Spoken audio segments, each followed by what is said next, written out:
Hello everyone, welcome to my channel. आज की इस वीडियो में हम करेंगे मैथ्स के 15 क्वेश्चन। इससे पहले के जो 15 क्वेश्चन हैं वो हम अपने पहले की वीडियो में कर चुके हैं। अब हम पेडागोजी के 15 क्वेश्चन यहाँ पर इस वीडियो में कंप्लीट करने वाले हैं। तो फर्स्ट क्वेश्चन इसका है पेडागोजी का, किन्हीं दो पूर्ण संख्याओं का योग एक पूर्ण संख्या होता है। दो पूर्ण संख्याएं हैं और उनका हमें क्या किया, योग किया, और हमें रिजल्ट में क्या मिला, एक पूर्ण संख्या ही मिली। तो पूर्ण संख्याओं के इस गुण को इस प्रकार उल्लेखित किया जा सकता है। तो इस गुण को हम क्या बोलते हैं, संवरक गुण, क्रम विनिमय गुण, साहचर्य गुण या फिर वितरण गुण। तो हम इसको क्या बोलते हैं, संवरक गुण। जब हम किसी दो सेम संख्या को जोड़ते हैं और उसके बाद जो रिजल्ट है वो हमारा वही संख्या होता है तो हम उस गुण को क्या कहते हैं, संवरक गुण। जैसे दो सम संख्या, एक तो हम ले लेते हैं 2 और एक ले लेते हैं 4। अगर हम दो सम संख्या, ये भी सम है और ये भी सम है, हम दो संख्या सम को जोड़ते हैं तो हमें मिलता है 6 और ये भी हमारी क्या है, सम संख्या।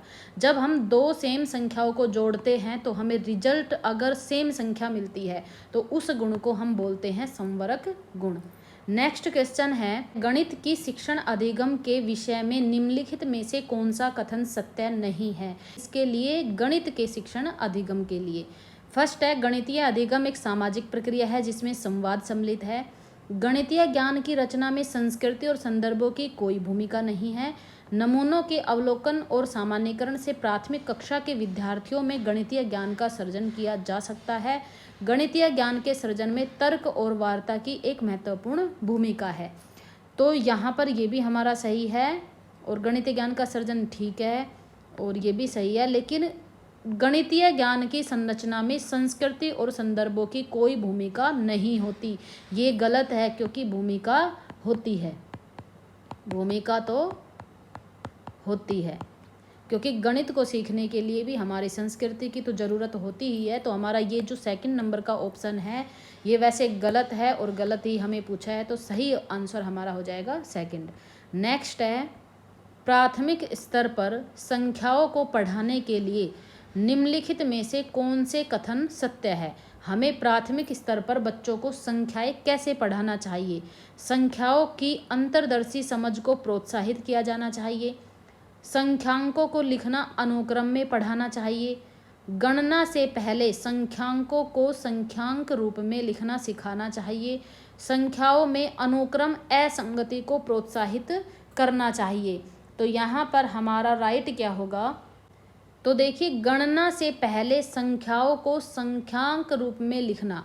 जब बच्चा पहले संख्या ही नहीं सीखेगा तो उससे पहले वो संख्यांक कैसे सीख जाएगा। इसने बोला है पहले संख्यांक सिखाओ उसके बाद संख्या सिखाओ, तो ये हमारा गलत है। संख्याओं में अनुक्रम असंगति को प्रोत्साहित करता है, नहीं, ये भी गलत है। तो इसने पूछा है सत्य क्या है, तो ए और बी हमारा सही है। ऑप्शन देखिए ए और बी फर्स्ट नंबर के ऑप्शन में है, तो फर्स्ट हमारा सही हो गया। नेक्स्ट है, प्राथमिक स्तर पर गणित पढ़ाने के लिए निम्नलिखित में से कौन सा पहलू अत्यंत महत्वपूर्ण है। प्राथमिक स्तर पर हम क्या पढ़ा रहे हैं, गणित पढ़ा रहे हैं, तो सबसे ज़्यादा इम्पोर्टेंट कौन सा है, गणित को बच्चों के जीवन के अनुभवों का भाग बनाना, परिकलन में परिशुद्धता विकसित करना, उच्चतर पढ़ाई और रोजगार के लिए तैयार करना, प्रौद्योगिकी के लिए प्रोत्साहन और तैयारी करना। वो प्राथमिक स्तर का बच्चा है तो प्रौद्योगिकी और रोजगार से तो उसका कोई मतलब नहीं है, परिकलन में परिशुद्धता नहीं। पहले तो उसको हम सिखाएंगे कि गणित क्या है, कैसे यूज होता है। नेक्स्ट है, निम्नलिखित क्रियाकलापों में से किससे विद्यार्थियों में त्रिविम विवेचन दिक् स्थान की समझ विकसित होने की सर्वाधिक संभावना है।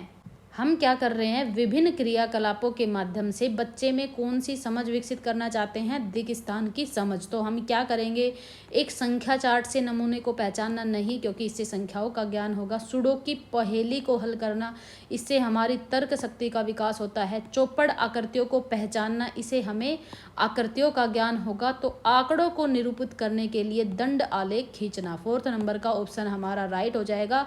इससे क्या होगा, बच्चे में दिक् स्थान की समझ विकसित होगी। नेक्स्ट क्वेश्चन है, बच्चों को भिन्न की संकल्पना पढ़ाने के लिए निम्नलिखित में से क्या अत्यंत उपयुक्त है। फर्स्ट है गिनतारा, सेकंड है जियो बोर्ड, संख्या चार्ट या फिर क्रेजिनेयर छड़। तो इसका राइट ऑप्शन हमारा होगा क्रेजिनेयर छड़े। इससे हम क्या करेंगे, बच्चों में भिन्न की संकल्पना का विकास करेंगे, उनको विकसित करेंगे। नेक्स्ट है गणित की प्रकृति के विषय में निम्नलिखित में से कौन सा कथन सत्य नहीं है। यहाँ पर नहीं है पूछा है।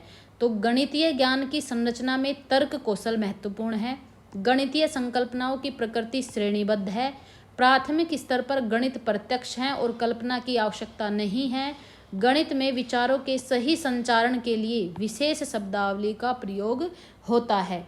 तो यहाँ पर देखिए गणितीय ज्ञान की संरचना में तर्क कौशल महत्वपूर्ण है, ये तो सही है। गणितीय संकल्पनाओं की प्रकृति श्रेणीबद्ध होती है, ये भी सही है।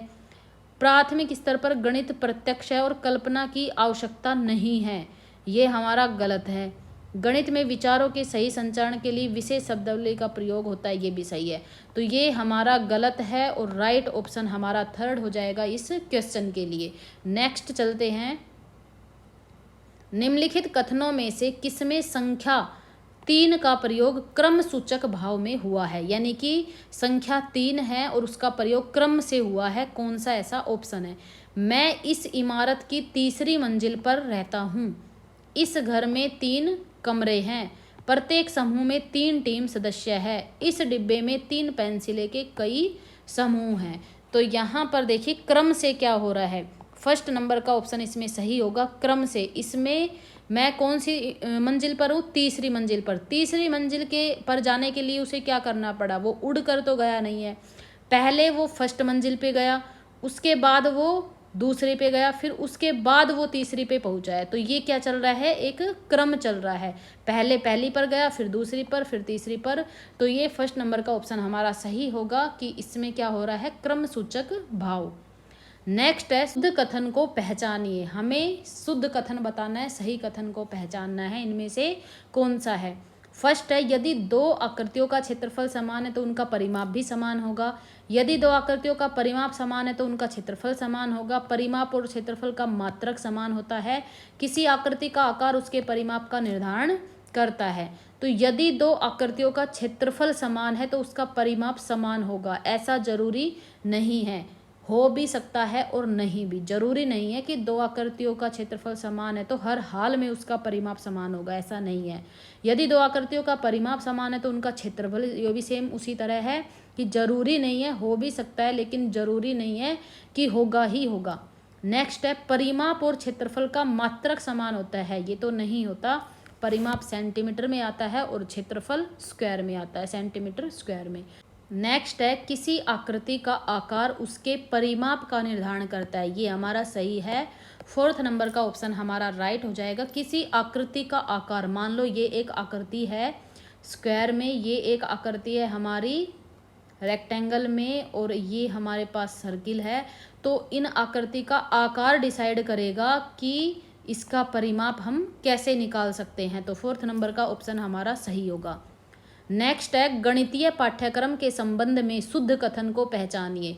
बीज गणितीय विचारों की नींव प्राथमिक स्तर पर डाली जा सकती है, भिन्नों की संकल्पना का परिचय केवल उच्च प्राथमिक स्तर पर देना चाहिए, समझ को बेहतर करने के लिए ऋणात्मक संख्याओं की संकल्पनाओं को परिचय प्राथमिक स्तर पर देना चाहिए, क्षेत्रफल मापन की संकल्पना का परिचय केवल उच्च प्राथमिक स्तर पर देना चाहिए। तो इसमें हमें पूछा है शुद्ध कथन, तो देखिए हमारा राइट ऑप्शन क्या होगा, क्षेत्रफल मापन की संकल्पना का परिचय केवल उच्च, जहां पर केवल वर्ड आ जाता है वो हमारा आंसर अपने आप ही क्या हो जाता है, गलत, केवल उच्च प्राथमिक स्तर पर नहीं। नेक्स्ट है समझ को बेहतर करने के लिए ऋणात्मक संख्याओं की संकल्पना का परिचय प्राथमिक स्तर पर देना चाहिए, प्राथमिक स्तर पर ऋणात्मक संख्याएं नहीं, उनको धनात्मक संख्याओं की पहले समझ होनी चाहिए, उसके बाद ही वो ऋणात्मक संख्याओं को सीख पाएंगे। तो ये हमारा गलत हो जाएगा। भिन्नों की संकल्पना का परिचय केवल उच्च प्राथमिक, यहाँ पर भी केवल आ गया और ये भी ऑप्शन हमारा हो गया गलत। तो फर्स्ट नंबर का ऑप्शन हमारा राइट हो जाएगा कि बीज गणितीय विचारों की नींव प्राथमिक स्तर पर डाली जा सकती है, ये ऑप्शन हमारा राइट होगा। नेक्स्ट क्वेश्चन है प्राथमिक स्तर पर त्रिभुजों की अवधारणा का परिचय देने के संबंध में शुद्ध कथन को पहचानिए। हम क्या कर रहे हैं, प्राथमिक स्तर पर बच्चे को क्या सिखा रहे हैं, त्रिभुज की अवधारणा। तो इसमें से कौन सा कथन हमारा सही होगा। सबसे पहले त्रिभुज की परिभाषा दे दी जानी चाहिए। संभ्रांति से बचाने के लिए बच्चों को केवल समबाहु त्रिभुज ही प्रस्तुत कराने चाहिए। बच्चों के समक्ष विभिन्न प्रकार के त्रिभुज प्रस्तुत किए जाने चाहिए, परंतु अन्य आकृतियों से दूर रखना चाहिए। बच्चों के समक्ष सभी प्रकार के त्रिभुज व अन्य आकृतियां भी प्रस्तुत करानी चाहिए। तो यहाँ पर हमारा ऑप्शन नंबर 4 राइट हो जाएगा कि बच्चों के सामने सभी प्रकार की आकृति रखनी चाहिए, सभी प्रकार के त्रिभुज रखने चाहिए। उसके बाद सभी आकृतियों में से त्रिभुज को उठाकर और उसकी अवधारणा को समझाना चाहिए कि ये त्रिभुज है, इसकी ये परिभाषा होगी, त्रिभुज इतने प्रकार का होता है। ये सारी चीज़ें क्या करनी है, हमें समझानी है। बहुत सारी आकृतियों में से एक त्रिभुज की आकृति को उठाकर, तो उससे क्या होगा, बच्चों में त्रिभुज की अवधारणा मजबूत हो जाएगी कि वो त्रिभुज को आसानी से बाकी आकृतियों में पहचान पाएगा। नेक्स्ट क्वेश्चन है, एक विभाजन के प्रश्न में भाजक भागफल का 5 गुना है और शेषफल का दुगना है। यदि शेषफल 5 है तो संख्या क्या होगी। तो इसका फॉर्मूला हमारा होता है भाजक गुणा भागफल प्लस शेषफल। इससे हम क्या निकालते हैं, अपनी संख्या निकालते हैं। यहाँ पर संख्या ही पूछी है। तो इसने बोला है कि एक विभाजन के प्रश्न में भाजक भागफल का 5 गुना है और शेषफल का दुगना है। यदि शेषफल 5 है, शेषफल हमारा हो गया 5, और शेषफल का दुगना क्या है, भाजक। भाजक है शेषफल का दुगना, यानी कि 5 दूनी 10, 10 हो गया। और भागफल का 5 गुना क्या है, भाजक। तो यहाँ पर भागफल हमारा हो गया 2, 2 का 5 गुना 10 हो गया भाजक, और 2 हो गया हमारा भागफल और 5 हो गया हमारा शेषफल। तो 10 दूनी 20, 20 और 5 ऐड कर देंगे इसमें 25। तो हमारी संख्या क्या होगी, 25। थर्ड नंबर का ऑप्शन राइट होगा। नेक्स्ट है, 5 क्रमागत संख्याओं का योग 20 है। प्रथम 3 क्रमागत संख्याओं का योग क्या होगा। तो 5 क्रमागत संख्याएं हम मान लेते हैं अपनी तरफ से x, x + 1, x + 2, x + 3 और x + 4। ये हमारी संख्याएं हैं 1, 2, 3, 4, 5।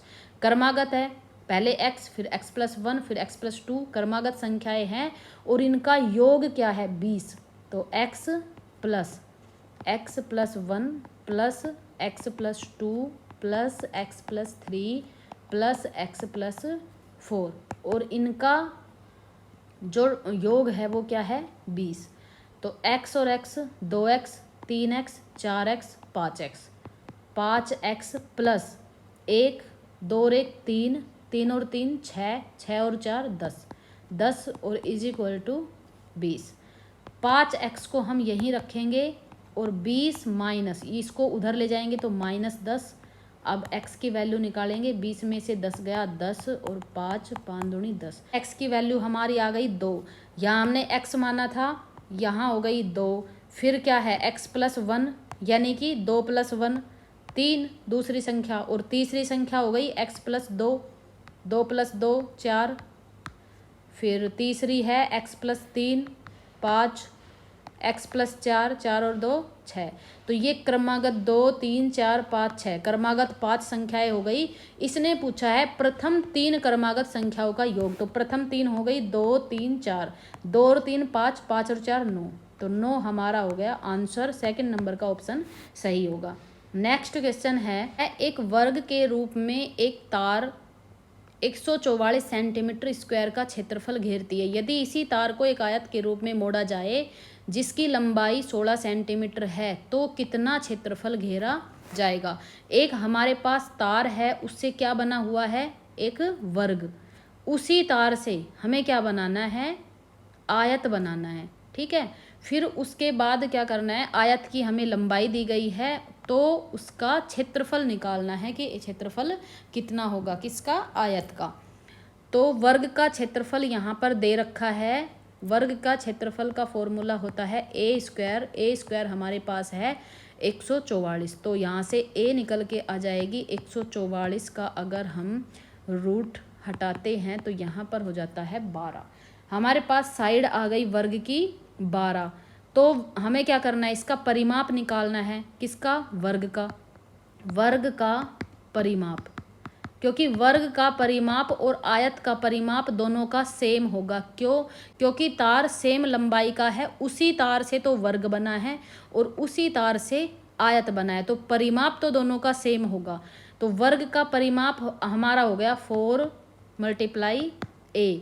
4 गुणा a हमारी आ गई थी 12, 12 चौक 48, 48 सेंटीमीटर हमारा आ गया वर्ग का परिमाप। तो वर्ग का परिमाप और आयत का परिमाप क्या होगा? इक्वल। ये हो गया वर्ग का परिमाप। और आयत का परिमाप का फॉर्मूला क्या है? Length plus breadth. तो यहाँ 48 और 2 ब्रैकेट, लेंथ दी हुई है 16 और ब्रेथ हमें निकालनी है 48। 2 को 16 से अगर हम गुणा करेंगे तो 32, प्लस 2 को b से गुणा करेंगे 2b। 48 माइनस 32 और 2b। 48 में से 32 माइनस किए तो 16 और यहाँ पर 2b। अब b की वैल्यू आएगी 16/2 8। b हमारा आ गया 8 सेंटीमीटर। अब हम क्या करेंगे, आयत का क्षेत्रफल पूछा है। आयत का क्षेत्रफल फॉर्मूला है लंबाई गुणा चौड़ाई। लंबाई हमारे पास 16 है और चौड़ाई हमारे पास 8 है, तो 16 को 8 से अगर हम गुणा करते हैं तो यहाँ आता है 128 सेंटीमीटर स्क्वायर। और यही हमारा हो गया और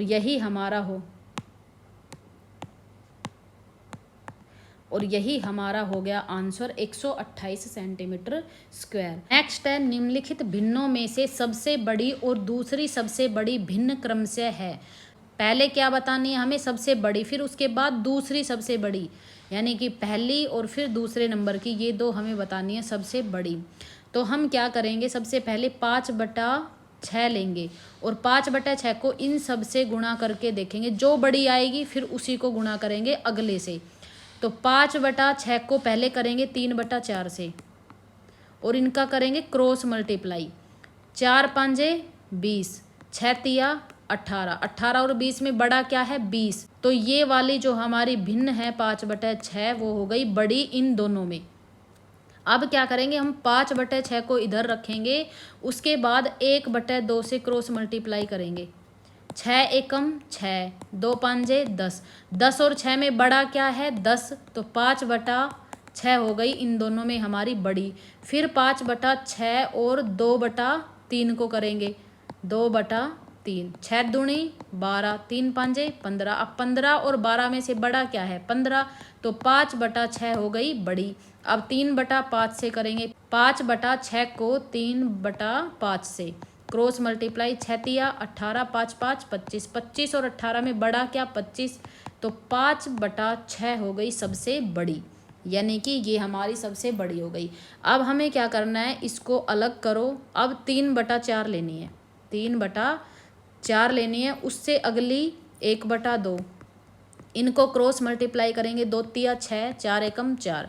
6 और 4 में सबसे बड़ी कौन सी? 6, यानी कि 3/4 है बड़ी इन दोनों में से।